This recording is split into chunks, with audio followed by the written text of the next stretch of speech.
but it's very nostalgic. Everybody in the party dance.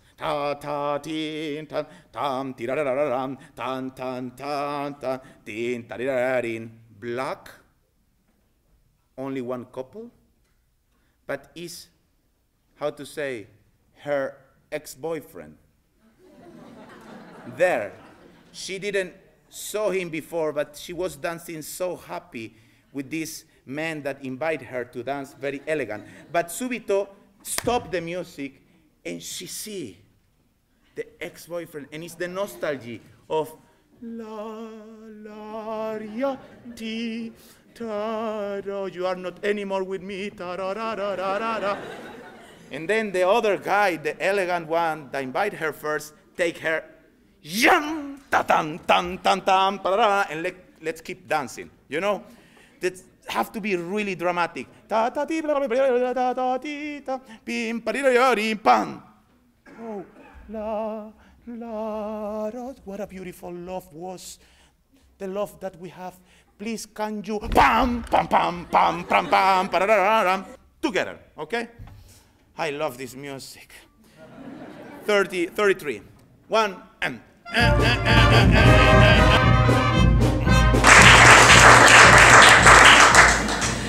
Gustavo Dudamel is a figure who holds immense power over our group. Gustavo emerged as a leader through El Sistema in Venezuela, a program much like Yola, whose identity is rooted in the group. The group learns together, the group performs together, the group aspires together. But what makes up those groups are the intellects, the passions, and the talents of the people within them. And that idea was probably most beautifully articulated to me via a Yola student, Raymond, a 15-year-old clarinetist. And we were together preparing for this public interview that he was planning on giving in front of the Los Angeles Philharmonic Board of Directors. So I was asking him in preparation questions about basically what the most compelling parts of Yola were for him.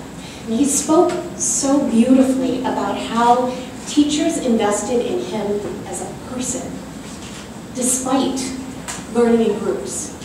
He said, Yola does not invest in something, Yola invests in someone. Now, Raymond is part of the Yola community.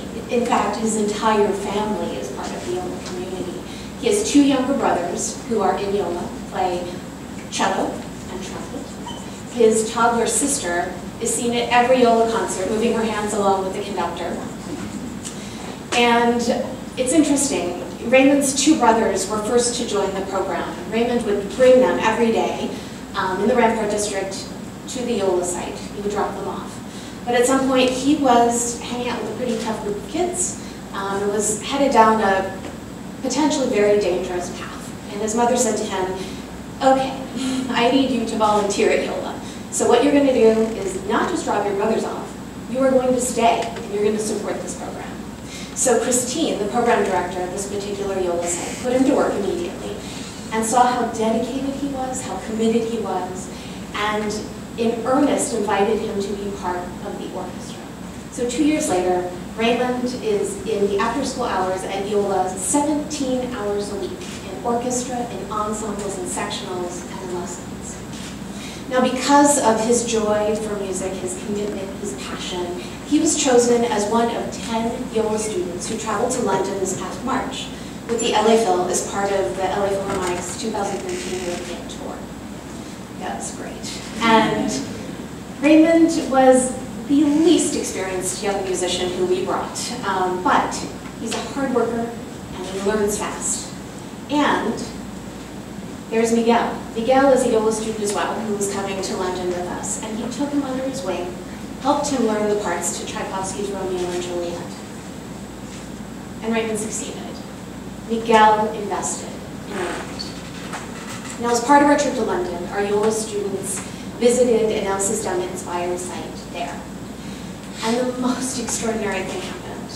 Raymond, without prompting, without direction, invested in his band partner, who he had known for about 2 minutes. I want to read to you an excerpt from Raymond's journal that he wrote when he came back from London. As of today, I have been assured that teaching is not only to teach a student, but to know them as an individual, a friend, and someone who can make a difference in this world. Today we went to a program called In Harmony. I was fortunate to sit next to two young kids, Karede and Zara. Zara was an 8-year-old clarinetist who's been playing for 2 years. Karede, on the other hand, had just been playing for 1 week. And while leading him through scales and observing how he played, I decided to take him out of the rest of the orchestra and work with him one-on-one. I felt as if I needed to, as if it were my responsibility. I began with the very basics, breathing. I soon noticed his eyes that looked at me as I played my clarinet. He wanted to learn music, but he hadn't really yet been taught, so I decided to change that. I had a mission to reach someone. I saw potential. I'd like to end where I began. YOLA's identity is rooted in the group. The group learns together. The group performs together. The group aspires together. But it's those individual passions and intellects and talents of the people within them that make up. Raymond is just one of over 500 students in YOLA in South Los Angeles in the Rampart District. I'm privileged to learn commitment, compassion, and humanity every day from Raymond and his peers, and to be welcomed with open arms into the extraordinary community of orchestras known as YOLA.